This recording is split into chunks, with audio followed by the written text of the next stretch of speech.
इनको मनहूस कहा जा रहा था, मतलब ये समझा जा रहा था कि जो बंदा भी इनके साथ काम करेगा उस फिल्म का कोई ना कोई बड़ा जो है वो मर जाएगा।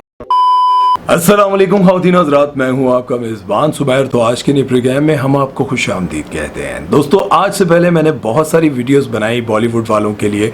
आप में से बहुत सारे लोग जो देखते थे इंडिया से, कुछ लोग अप्रिशिएट करते थे कि भाई आप वो गाने लेकर आए हैं जो हम जानते नहीं थे कि वो पाकिस्तान ने पहले गाए थे, पाकिस्तान से चोरी हुए हैं। कभी पाकिस्तान का म्यूज़िक, कभी पाकिस्तान की कोई किसी गाने की धुन पाकिस्तान से चोरी होती रही, लेकिन कोई नहीं जानता था। लेकिन आपके भाई ने आपको बताया, इंडिया से बहुत सारे लोगों ने अप्रिशिएट किया, लेकिन कुछ लोग ऐसे थे जो नहीं मानते थे सबूतों के साथ। वो कहते हैं कि बाहर से कोई चोर चोर कहता रहे तो इतना बुरा नहीं लगता, लेकिन कारदा बंदा उठ के कहने लग जाए ए तेरा माल चोरी दा, तो भाई बड़ा बुरा लगता है, इसमें कोई शक नहीं। इसी तरह से बॉलीवुड में कुछ ऐसा ही हुआ है और एक ऐसी फिल्म के बारे में, ऐसी फिल्म के म्यूजिक के बारे में कहा गया है जिसने 1990 में धूम मचा दी थी। भाई उस फिल्म ने 1990 में इतना बिजनेस किया था जो आज की कई फिल्में मिलाकर भी वो एक फिल्म का रिकॉर्ड नहीं तोड़ पाती। 1990 में एक फिल्म आई थी जिसका नाम था आशिकी 1, और इसी का एक पार्ट 2 आपने कुछ अर्सा पहले भी देखा होगा जिसका नाम था आशिकी 2, और उसके भी गाने, म्यूजिक सब कुछ लोगों को बहुत पसंद आया था। और वो फिल्म भी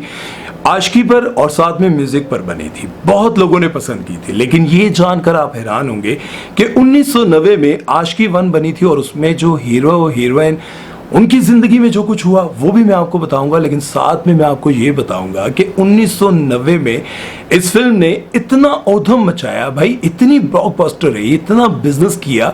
और इस फिल्म का जो ट्रैक था वो 1990 से लेकर तब तक, जब तक सीडीज और कैसेट्स का दौर खत्म नहीं हो गया, तब तक सबसे ज्यादा बिकने वाला ट्रैक था। मेरी जिंदगी है, भाई इसने इतने रिकॉर्ड लगाए कि आज तक कोई भी इसका रिकॉर्ड नहीं तोड़ पाया। हालांकि उस दौर में और भी बहुत सारे गाने हिट हुए और भी गानों को लोगों ने बहुत पसंद किया, लेकिन सबसे ज्यादा बिकने वाला यही ट्रैक था। इस फिल्म का म्यूजिक, इस फिल्म के गाने लोगों ने बहुत पसंद किए। लेकिन आप शायद ये बात नहीं जानते होंगे कि इस फिल्म के जो म्यूजिक डायरेक्टर थे, कंपोजर थे नदीम और शेरवान। मेरी प्रोनाउंसिएशन में शायद थोड़ी गलती हो क्योंकि मेरी ज़ुबान हिंदी नहीं है। तो जो शेरवान और नदीम थे उन्होंने इसका म्यूज़िक दिया था और उन्होंने बॉलीवुड की बहुत सारी पहले भी फिल्मों को म्यूज़िक वो दे चुके थे, बहुत सारा काम कर चुके थे, लेकिन उनको कोई नहीं जानता था।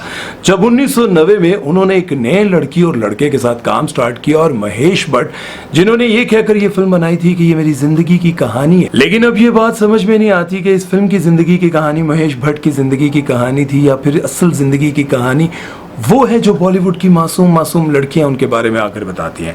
खैर ये तो इंडिया वाले ही बता सकते हैं, लेकिन आप भी ये बात जानकर हैरान होंगे कि जब उन्होंने ये म्यूजिक दिया और वो म्यूजिक पूरी दुनिया में हिट हुआ, उसके गानों को बहुत ज्यादा पसंद किया गया। फिर तकरीबन 2 साल पहले मैंने एक वीडियो बनाई और उसमें मैंने आप लोगों को बताया कि ये पाकिस्तान से चोरी हुआ था।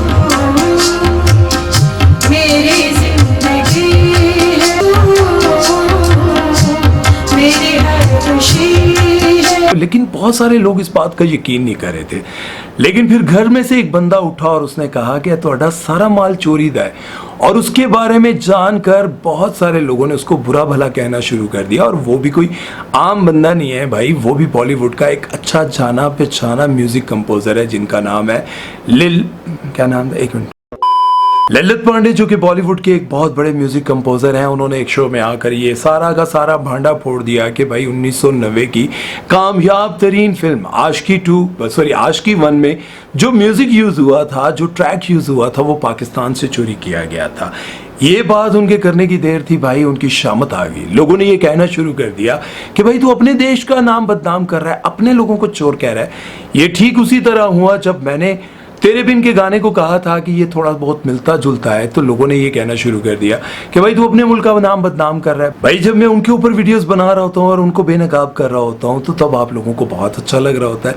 लेकिन जब मैं ये कह दूं कि पाकिस्तान के कौन कौन से ड्रामे में कहां पर इंडिया के सीन्स को कॉपी करके कौन कौन से ड्रामे का सीन कॉपी किया गया था, तेरे बिन के बहुत सारे सीन्स जो हैं वो कॉपी हुए थे, वो गाना भी थोड़ा मिलता जुलता था, लेकिन लोगों को बुरा लगने लग गया। इसी तरह से ललित पांडे ने भी जब ये कहा कि ये सारे का सारा म्यूजिक पाकिस्तान से कॉपी किया गया, पाकिस्तान से चोरी किया गया। और अच्छा, इस फिल्म में काम करने वाले हीरो राहुल राय के बारे में आपको कुछ ऐसी इंटरेस्टिंग और सैड बातें बताता हूं जिसे जानकर आपको कुछ खुशी भी होगी, दुख भी होगा। इनका नाम राहुल राय था और आशिकी 1 में भी इनका असल नाम ही यूज किया गया था, उसमें भी इनको राहुल राय के नाम से ही बुलाया गया था।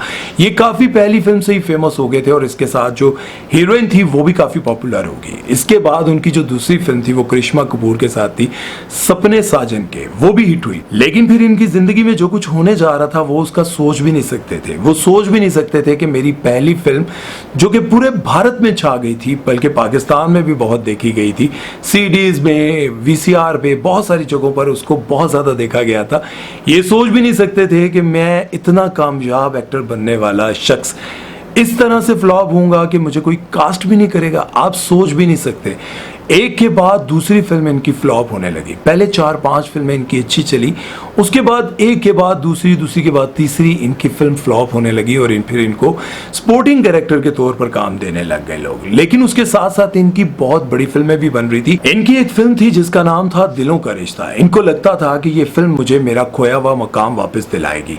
अब ये सोच रहे थे कब ये फिल्म कंप्लीट हो, कब ये आए और फिर मुझे दोबारा से वही मकाम, वही शोहरत, वो सब कुछ मिल जाए।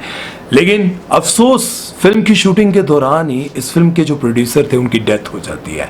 अब ये फिल्म रिलीज होने से पहले ही डब्बे में जाकर पड़ जाती है और इनकी जिंदगी में एक दुखों का बहुत बड़ा पहाड़ टूट पड़ता है। और उसके बाद इनकी एक और फिल्म थी, उस फिल्म के जो डायरेक्टर थे वो भी बड़ी मेहनत से उस फिल्म को कंप्लीट कर रहे थे, लेकिन फिल्म अभी 75% कंप्लीट हुई थी तो उनकी भी डेथ हो गई।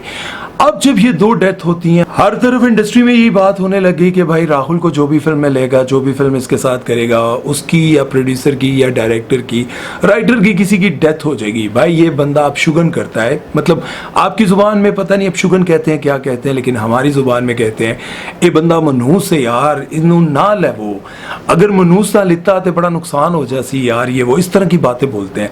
तो वहां पर इनको मनहूस कहा जा रहा था, मतलब ये समझा जा रहा था कि जो बंदा भी इनके साथ काम करेगा उस फिल्म का कोई ना कोई बड़ा जो है वो मर जाएगा। और उसके बाद इनकी जिंदगी में एक और बहुत बड़ा सानिया ये होता है कि 14 साल शादीशुदा जिंदगी जो बड़ी जबरदस्त चल रही होती है, वो इनकी नाकामियों के बाद वो शादी भी टूट जाती है। इनकी वाइफ इनको छोड़कर चली जाती है।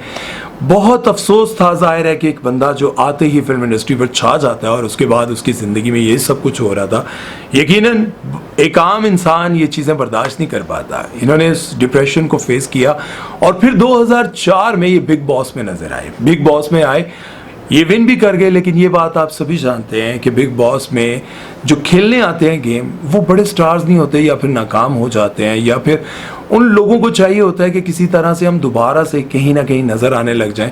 तो ये बिग बॉस में दोबारा नजर आए। इन्होंने जीता भी, लेकिन दोबारा से कभी फिर इनको कोई ऐसी फिल्म ना मिल सकी, ना ही ये बड़े स्टार बन सके उस तरह से, और ना ही इनके साथ काम करने वाले आप सभी देख लें। अभी इनकी उम्र तकरीबन 56 ईयर्स है और ये सभी शाहरुख खान, अक्षय और जितने भी इनके साथ के हैं वो सब आ रहे हैं, बड़ी बड़ी फिल्मों में काम भी कर रहे हैं। और उसके बाद आप लोगों को इस चीज़ का भी ख्याल रखना चाहिए कि भाई जिंदगी मौत तो अल्लाह के हाथ में है, किसी डायरेक्टर एक्टर के हाथ में थोड़ी थी कि भाई इस बंदे की फिल्म में काम करने की वजह से प्रोड्यूसर की डेथ होगी या फिर डायरेक्टर की डेथ होगी और डेथ की वजह से आप लोगों ने इस बंदे को काम देना छोड़ दिया। ऐसा यार गलत है, चाहे वो पाकिस्तान में हो रहा हो, चाहे वो इंडिया में हो रहा हो, ये सारी की सारी बातें गलत हैं। ऐसा नहीं होना चाहिए, क्योंकि इंसान तो किसी को मौत नहीं दे सकता। जब भी मौत आती है तो अल्लाह की तरफ से आती है, और जब भी किसी का कोई नुकसान होता है तो वो भी अल्लाह की तरफ से होता है। उम्मीद है कि आज का वीडियो आप लोगों को अच्छा लगा होगा। अगर अच्छा लगा है तो हमारे चैनल को सब्सक्राइब कर दें, वीडियो को लाइक कर दें। अपना बहुत सारा ख्याल रखिएगा। सुमैर चौधरी को दीजिए इजाज़त। अल्लाह हाफ़िज़।